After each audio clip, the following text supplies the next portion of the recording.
Hey, what's going on, everybody? You know how we get into it, so we're just going to do it today. Doing a little bit of a different format today and some short clips, so, ride out with me. Today, we're going to sit here and talk about taxes, because I feel like since the Republicans just passed that new tax plan in the middle of the night and lied to Democrats and said the vote was going to be over, I felt like we need to have a little bit to talk about it. So let's get into it. Previously, I did some videos about taxation generally in America and about how I feel that we just have a very adverse response to taxes. And if we really think about it, taxes is why this country was even founded, right? The Boston Tea Party. And long story short, my opinion is the ability for Americans not to pay taxes is why this nation has always been here. And it's really been about rich white men trying to avoid taxes and new reiterations every generation about how they don't want to do it. I believe they have originally forged this relationship, how everyone needs to think about taxes as evil, as something that's always bad, and something that can never result in anything good. But I think that that is part of the problem, and we really need to rethink, especially if you're not a rich person, how taxation actually can benefit you. At first, of course, anecdotally, you think, hey, more taxes from the government means less money in my pocket. So intuitively, it's a very, very simplistic argument that without context and nuance can really appeal to most people, which I think is what is happening. But if you notice, it's usually the very, very, very, very wealthy people that are the most adverse against taxes. It's because they're the ones that, quite frankly, do benefit the least. And us benefiting, us getting taxed, or pardon me, us taxing them actually benefits us the most. And let me explain it. It can honestly be broken down in terms of who receives the most benefits. And we can look at this in terms of some real simple tax things. So let's just look at the child tax credit, right? So, and look at the new proposed Trump plan of taxes. So I've seen some plans where it says that if you're not making over $360,000, that you're actually going to be paying more in taxes. But I also saw some analysis that says that, everyone will be paying lower taxes, but it's just very incremental up to it. And so I can show you this chart just to show you like some of I'm going to give you the one that shows the highest benefit. So I'm not going to show you the one that shows what I actually think is going to happen where most people aren't going to lose, but I'm going to show you the one from the conservatives that show that actually that people will stand to gain a little bit in their pockets from this. This is my first attempt at adding a graphic to my video, so forgive me. But as you can see, the quartile shows that if you are making a little bit less than $100,000 a year, which the median income for a family in America is around $50,000 a year, so most will be doing this, that the only tax benefit you receive from these cuts is not even $650, right? You can see it stacked down. You know what I'm saying? Like it's really stacked down that people making the least amount aren't even going to get $100. So let's take that child tax credit, right? That they're posing to lower from $5,000 to $3,000. It doesn't take a rocket scientist to see that you are not benefiting from this, right? Not at all, right? You know what I'm saying? In terms of what you actually get. And you can look at that from just about anything. $500, $650 ain't shit compared to the benefits that they're cutting. You know what I'm saying? Just imagine if you're somebody that receives SNAP benefits, if you're somebody that receives any kind of benefits, if they're cutting Social Security, grandma might only be getting $200 a month, but if she's only receiving $400 in benefits from taxes, is that helping her?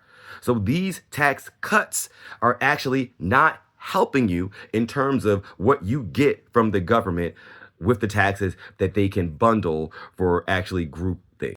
And what we actually see is, lo and behold, who benefits? The wealthy.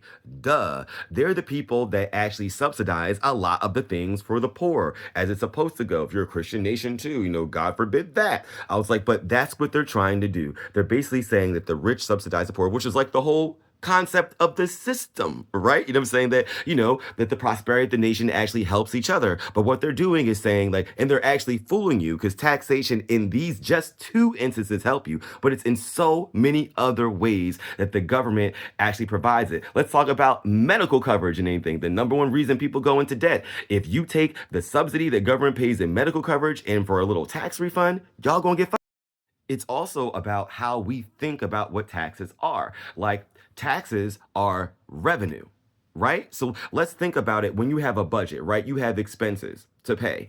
How do you handle that deficit, right? There are two ways. One, which is the first way I think that most people think of, is revenue generating. Is there a way that I can earn more money? And what people don't understand is that that's exactly what taxes are. We are not a socialist nation or a nationalist nation where the government owns the resources, where they can just benefit directly from the land. We are a privatized nation and a capitalist nation. So they own all the resources. And the only way the government can truly make money outside of a few things, like the government can buy stockpiles of military weapons and sell them to other countries. The government can buy, grain and food and sell it to other countries, but those are still privately produced. And the taxation and what the government does from buying from private entities is what the America can sell. The real revenue comes from the taxes of the selling of the goods in which America can get in. And that's how we leverage ourselves and how we're able to afford everything that we have in. So when we talk about tax cuts, we're talking about lowering revenue in America for bills that are already due. You know what I'm saying? Like, not even talking about the bills that were running up this year, but when they're talking about having tax cuts, they are talking about lowering revenue for America to be able to pay its bills. And this tax cut that he's talking about, that's not really a tax cut, it's really a revenue drain, is taking $4.5 trillion of revenue away from America. So, if you're somebody that's trying to handle a deficit, is your number one way to handle that deficit to trim your revenue? So you're actually creating a much larger problem for yourself, right? We're already running a deficit. So now you're going to trim the number one way that we can actually resolve the deficit, right? And then of course, what can you do now? You have to trim expenses, right? If you're refusing to do anything about the revenue, and small caveat, they're actually not even collecting all the revenue that they should. There's no way that people like Donald Trump, people like Elon Musk, companies like Tesla should be paying zero in federal taxes. And there's no way they should be receiving tens of billions of dollars in federal subsidies when we're in debt and we're talking about making cuts, right? So where are they trying to make cuts? Not in any of those shits. That's what makes Doge so ridiculous. You have a person that literally is the richest person in the world, that literally receives tons of government subsidies in the tens of billions of dollars, but yet he's looking to cut grandma's food stamps as the first. And of course, sees no cuts in anything where he receives money. Conflict of interest much? So now that we already can't pay our bills and they've reduced our revenue to pay the bills, now they're trying to say that all this other stuff that the actually government is good for in terms of services is waste. Right? And a lot of these people thought, okay, waste is just going to be everyone else but me. But oops, lo and behold, a lot of people that voted for Trump realize that, hey, he thinks you're a waste. You know what I'm saying? You working for the USDA for 20 years, you're a waste. Hey, you farmer that actually went and tried to do some electric fences and stuff, we're not paying you back. You're a waste. You know what I'm saying? Like, you worker that we've been exploiting and paying minimum wage, you're a waste.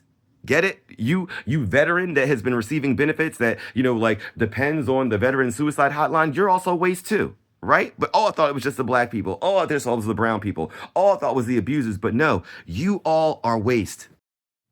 But I think the overall issue is the fact of how we think of taxation. That taxation is not necessarily bad, especially people who are making less than $100,000 a year. It actually nets into us being able to collectively pull the benefits and provide things that the country actually needs. Like with medical coverage, they're trying to get rid of it. Do we remember why we had Obamacare? Why this is so important? Because rural hospitals were going out of business. They had to serve people and weren't getting paid. You know what I'm saying? Healthcare companies were denying people, like, hello, this is why we had it, but we're sitting here and forgetting about it and say, hey, let's privatize it more and go right back to the system with no accountability. And we're going to have more suffering and more people are going. It's like we repeat the fucking cycle. Why? Because we listen to billionaires who don't want to pay for anything.